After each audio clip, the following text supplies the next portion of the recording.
बोलो जयकारा बोल मेरे श्री गुरु महाराज की जय।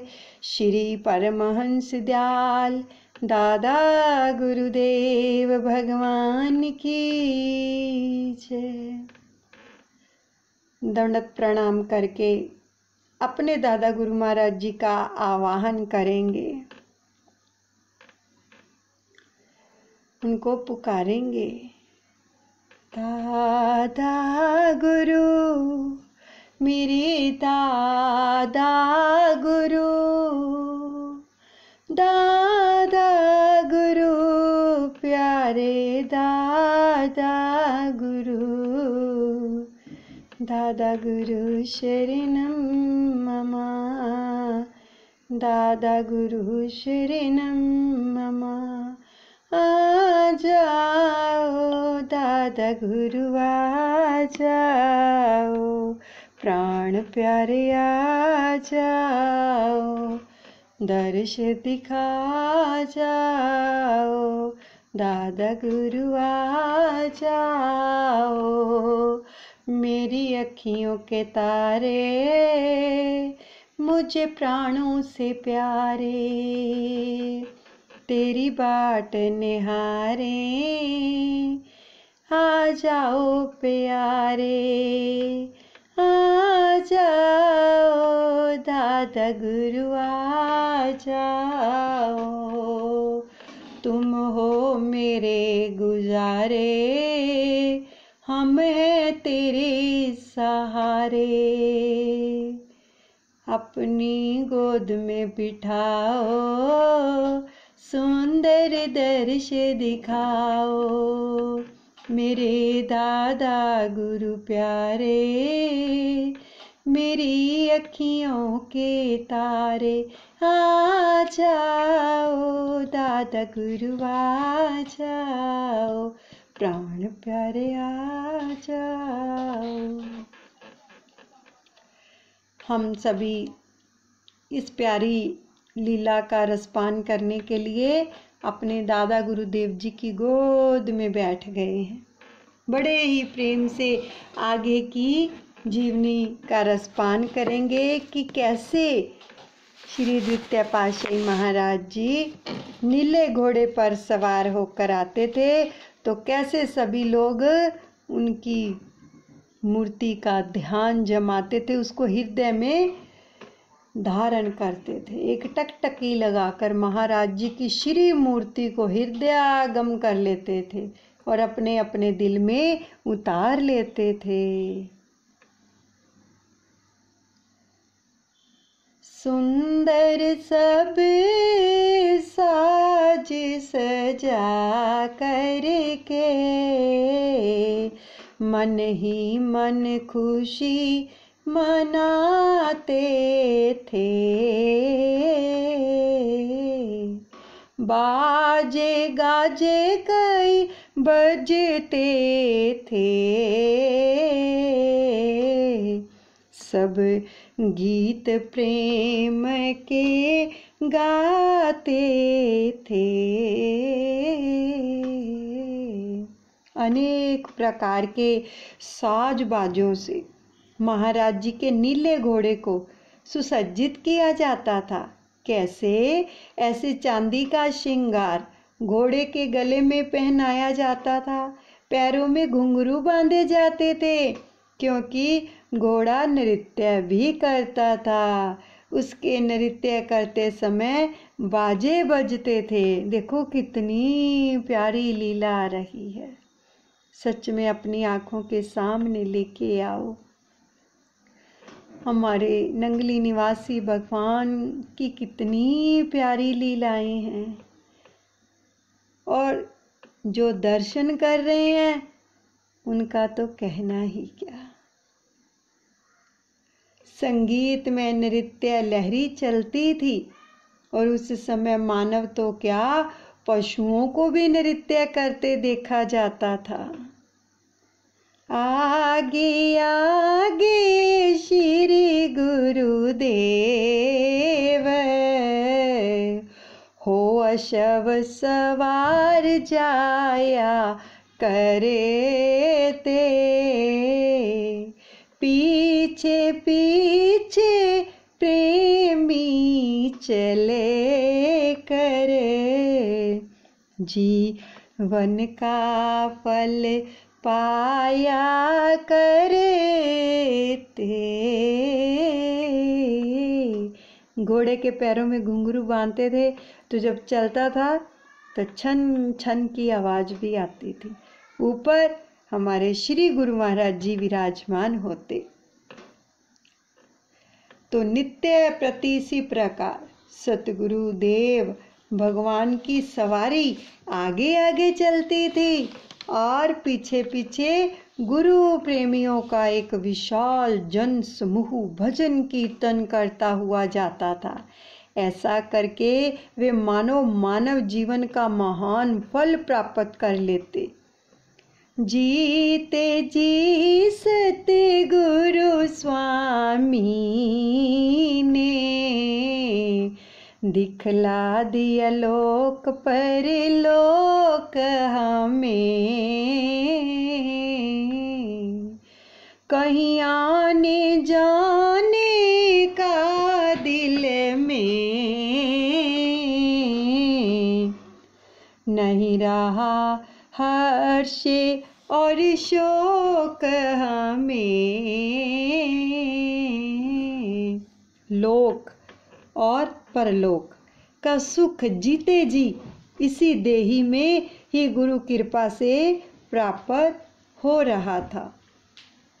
कहीं आने जाने की, जन्म मरण के चक्कर में पड़ने की जरूरत ही नहीं रही।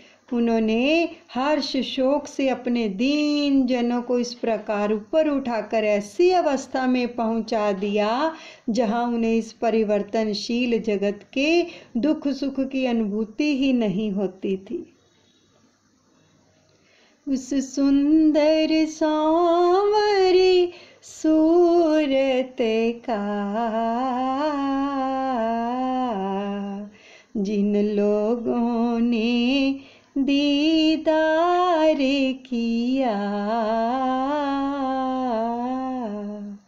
श्री सतगुरु के चरणों में तन मन धन सब कुछ वार दिया। कैसा सुंदर नजारा होगा। जिन्होंने भी दर्शन किए महाराज श्री के, कितनी कृपा मिली। और इसी जन्म के अंदर उन्होंने लोक और परलोक दिखा दिए। ये लोक की और परलोक की जो कुटिया थी ना, ये श्री गुरु महाराज जी ने यहाँ पर ही दोनों लोक दिखा दिए अपने शिष्यों को, प्रेमियों को।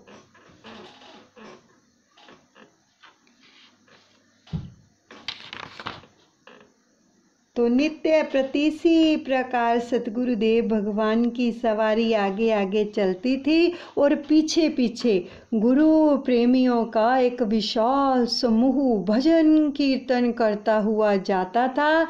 ऐसा करके वे मानव जीवन का महान फल प्राप्त कर लेते थे। कितनी कृपा की है।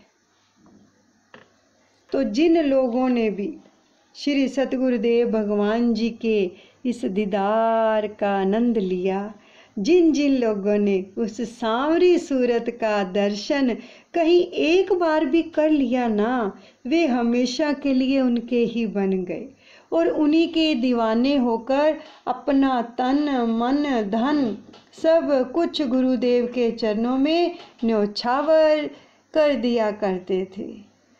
कई लोगों ने कर सेवा से अपने सतगुरु को रिझा लिया, जप तप से जो नहीं बन सकेता, सेवा से कारज बना लिया। तुच्छ साधारण वृत्ति के लोग जो जप तप साधन नहीं कर पाते थे, जिनको आता ही नहीं है, ना जप ना तप ना साधन, है ना, वे केवल कर सेवा से यानी शारीरिक श्रम करके ही अपने गुरुदेव को प्रसन्न कर लिया करते थे, क्योंकि सतगुरु तो रीझ जाते हैं। लेकिन श्रद्धा और विश्वास और प्रेम, ये तीनों चीज़ें होनी चाहिए, वो रीझ जाते हैं। तो जो कठिन कार्य जप तप योग ध्यान आदि साधनों से नहीं हो सकते थे, वे निष्काम सेवा से अत्यंत सुगम बन जाते थे।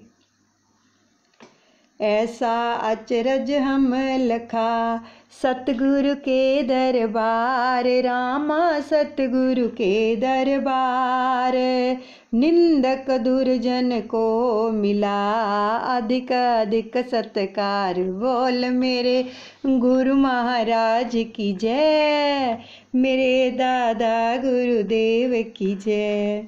श्री गुरु दरबार में एक विशेष आश्चर्यजनक बात यह भी देखी गई कि श्री महाराज जी के दरबार में निंदकों, दुष्टों और दुर्जनों को भी सज्जनों के समान ही सत्कार मिला करता था।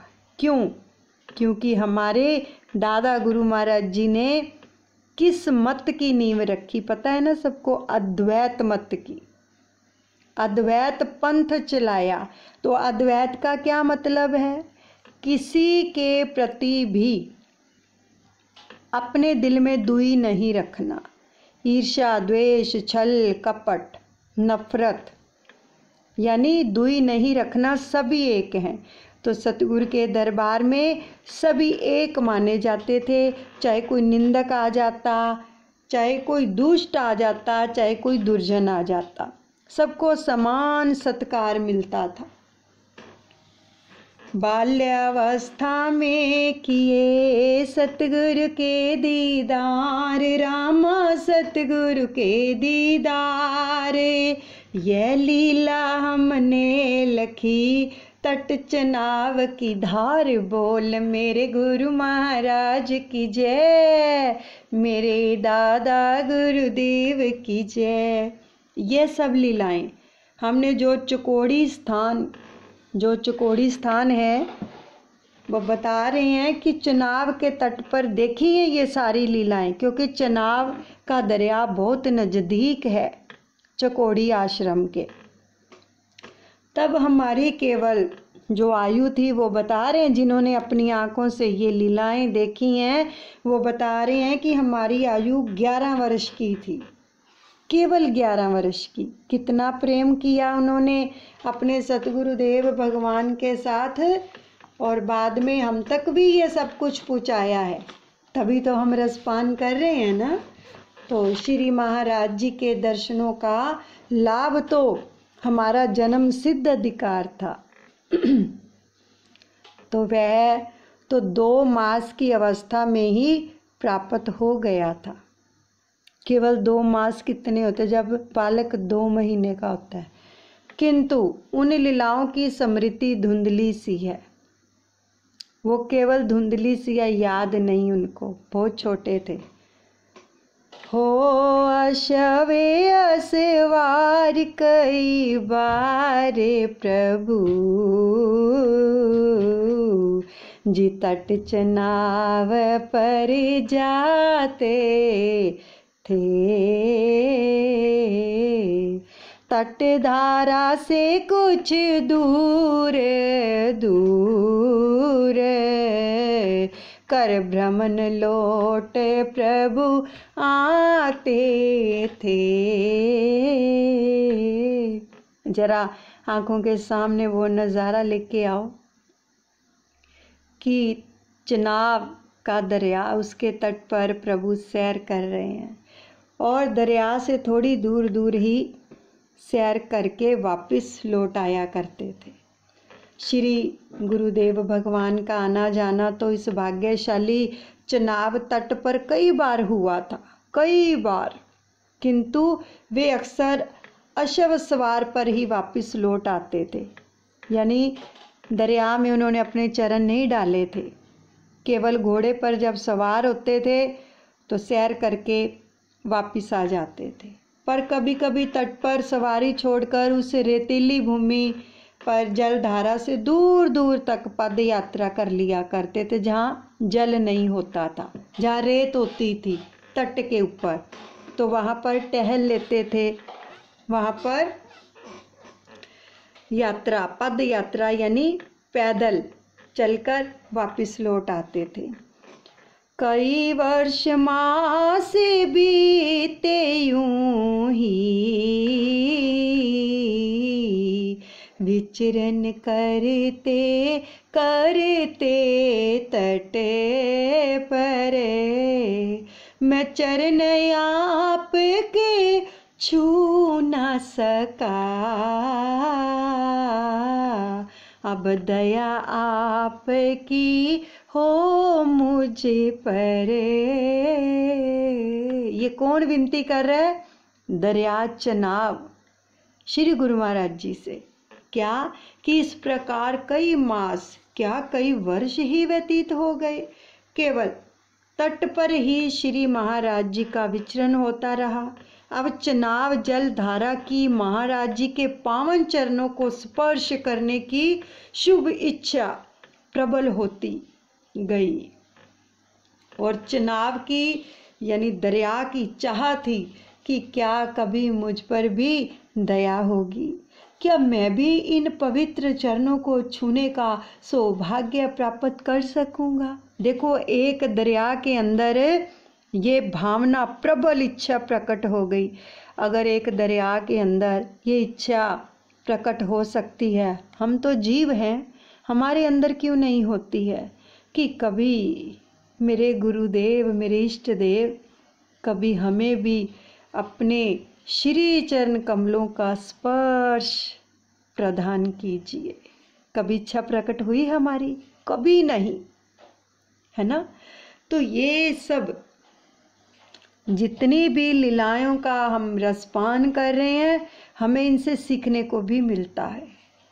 क्लास में क्यों जाते हैं? सीखने के लिए। और ये जो सत्संग की क्लास है ना मेरे दादा गुरु महाराज जी की, ये हमें सिखाते हैं कि सतगुरु से प्रेम कैसे किया जाता है, सतगुरु का प्यार कैसे पाया जाता है। ये सच में हमें वो बता रहे हैं दादा गुरु महाराज जी। तो हम कितने सौभाग्यशाली हैं, हमें तो प्रेम करना आता ही नहीं, लेकिन वो सिखा रहे हैं। तो अपने अंदर जरूर इच्छा प्रकट करें कि प्रभु कोई और जन्म नहीं चाहिए, केवल इसी जन्म के अंदर मुझे मिलो ना। मेरा जीवन बीता जा रहा है, देखो मेरी आयु कितनी बीत गई है प्रभु, लेकिन मैंने रूबरू साक्षात आपके दीदार नहीं किए। एक मौका तो दो, मैं जैसा भी हूँ, लेकिन आप मुझ पर कृपा करो। मैं आप से रूबरू होना चाहता हूँ, आपका स्पर्श चाहता हूँ, मुझ पर कृपा करो। और इसी जन्म के अंदर चाहता हूँ मुझसे मिलो, मुझे दर्शन दो, मुझे भी स्पर्श का मौका दो। ऐसे प्रार्थना किया करो, वो सुनेंगे। जैसे चनाब दरिया की सुनी, देखो बहुत प्यारी लीला है, आगे श्रवण करो। मानो जल धारा उछले उछले, श्री सतगुरु से कहती है, श्री चरण कमल छूने के लिए हरदम ही उछाले लेती है। कई बार तो यह जलधारा उछल उछल कर महाराज श्री के चरण छूने को आगे बढ़ती थी, किंतु उसके ये सब प्रयत्न अधूरे रह जाते थे।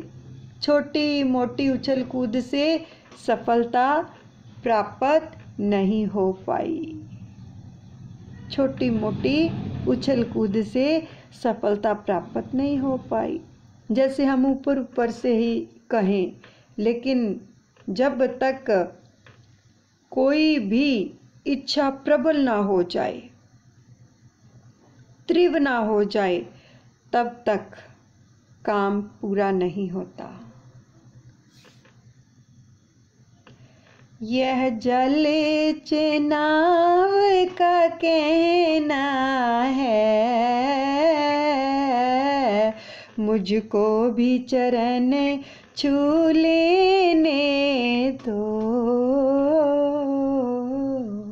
मार्ग में पड़ाऊं सदियों से, मुझे अपनी कहानी कहने दो। चनाव की महाराज श्री के श्री चरणों को छूने की पिपासा बढ़ने लगी। तटबंधनों को तोड़ता हुआ और व्याकुल चनाव जल उमड़ कर आगे बढ़ता हुआ बार बार ये कह रहा था कि मैं भी सदियों से मार्ग में पड़ा हूँ, एक बार मुझे भी इन पावन चरणों का स्पर्श करने दिया जाए और मुझे भी अपनी प्रेम कहानी कहने दी जाए। ये दरिया श्री सद्गुरुदेव भगवान से प्रार्थना करता है, अब तो नहीं मुझसे रहा जाता, रोको ना मुझे अब जाने दो। मेरी हालत पर रहम करो, मुझे बिगड़िया जी बनाने दो। जलधारा का यह कहना था कि अब मुझसे रहा नहीं जाता, मेरे रास्ते में कोई रुकावट मत डालो, मुझे जाने दो। मेरी हालत पर तरस करो, मुझे अपनी बिगड़ी बना लेने दो। मुझे भी इन पवित्र चरणों का स्पर्श करने दो, मेरे रास्ते से हट जाओ।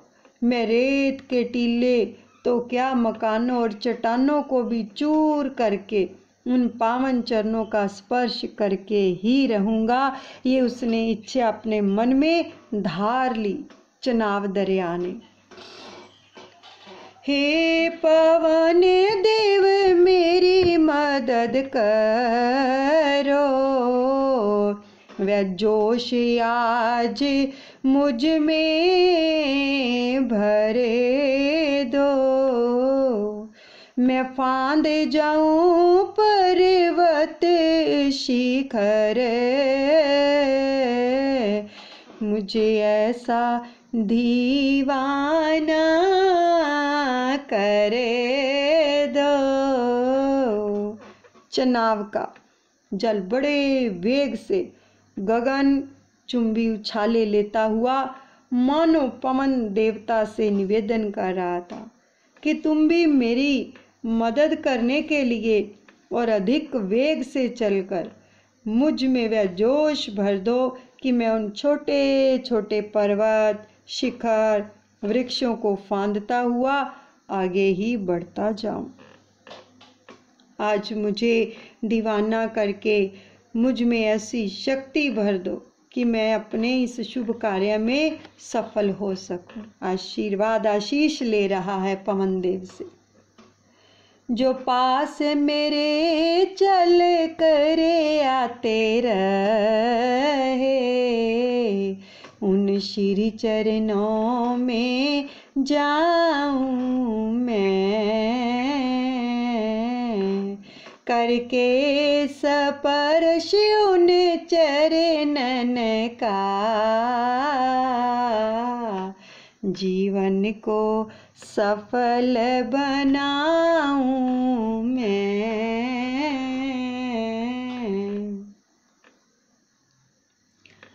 जो पावन चरण कई बार मेरे पास चलकर आते रहे, आज मैं भी उन श्री चरणों में पहुंचकर उनका एक बार स्पर्श करके अपने जीवन को सफल बनाने में समर्थ हो सकूं। उन पूरन सत्य गुरु स्वामी के चरणों में शीस झुकाऊं मैं। बस एक यही अभिलाषा है, सतगुरु चरण दोक पाऊं मैं। उस चनाब की धारा का यही कहना था कि मुझे उस पूर्ण संत सतगुरुदेव जी महाराज जी के चरणों तक अवश्य पहुंचना है।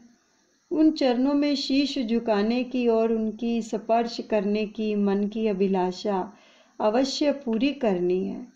अब उन चरणों का चरणोदक लेकर ही वापिस जाना है, यानी चरणामत लेकर।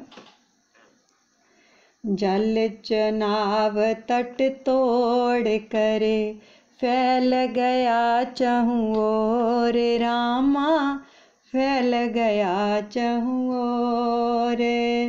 4 मास लागी झड़ी घटा छाई घन घोर, बोल मेरे गुरु महाराज की जय, मेरे दादा गुरुदेव की जय। चनाब का जल बड़े वेग से आगे बढ़ता हुआ किनारे यानी तट तोड़ता हुआ चारों ओर फैल गया और फैलता जा रहा था हर तरफ। वर्षा बड़े वेग से हो रही थी, मानो श्रावण मास की झड़ी लग रही हो, और चहुँ ओर घनघोर घटाएं छाई हुई थी। देखो चकोड़ी संत आश्रम की लीला। दल बल से उठी घन घोर घटा, चारों ही ओर से घेर लिया। बादल गरजे बिजली चमकी, रुखे उसी ओर को फेर लिया। और बड़े ही दल बल के साथ घनघोर वर्षा ने घेरा डाला हुआ था। बादल भी गरज गरज कर अपना जोर दिखा रहे थे। बिजली की चमक आधी रात में ऐसा भयानक रूप धारण किए हुए थी कि मानो टूट टूट कर वह धरातल में उतर जाना चाहती हो। अब इस प्रकार से चनाब के जल में उथल पुथल शुरू हो गई और जल आगे ही आगे बढ़ता चला गया। देखो रोंगटे खड़े होते हैं ये लीला का श्रवण करके। जिस और स्थान चकोड़ी था, विश्राम कक्ष था सत्य गुरु का। थे लोके और परलोके उधर, संतों का था एक संतपुरा। चनाब की यह धारा एक भीषण रूप धारण करके श्री सतगुरु के चरणों को छूने की इच्छा से उसी ओर बढ़ती चली जा रही थी। अब जिस ओर गुरुदेव भगवान का विश्राम कक्ष था, चकोड़ी, लोक और परलोक की कुटिया, संतपुरा इत्यादि थे, वह चरण धूली पाने के लिए दल बल से तैयारी कर ली। बस फिर क्या था, एक तूफान ने उठा और उछल कूद जारी कर दी। देखो कितनी प्रबल इच्छा इस चनाव दरिया के मन में उठी कि सतगुरुदेव भगवान जी के श्री चरणों को छूने के लिए पूरा वेग से तैयार हो गया। पकड़ लो दादा गुरु महाराज जी के श्री चरण कमलों को। मेरे दादा गुरुदेव प्रभु श्री चरणों से लगाए रखना, और हम दास तुम्हारे हैं, हमें अपना बनाए रखना। ओ मेरे दादा गुरुदेव प्रभु श्री चरणों से लगाए रखना जी, हम दास तुम्हारे हैं, हमें तेरी बुलाए रखना, सदा अपने ही साए रखना। सभी प्रार्थना करें दादा गुरुदेव से, दादा गुरुदेव हमें आशीर्वाद प्रदान करें कि हम हर पल हर घड़ी हर क्षण आपका नाम जपते रहें, सुमिरन करते रहें, ध्यान करते रहें। हमारे दिल के अंदर सदा सदा आपका निवास हो जाए और रोम रोम के अंदर नाम का संचार हो जाए। हम आपको कभी ना भूलें मेरे नाथ, आपको सदा सदा निहारते रहें। बोलो जयकारा, बोल मेरे श्री गुरु महाराज की जय, श्री परमहंस दयाल जी महाराज की जय।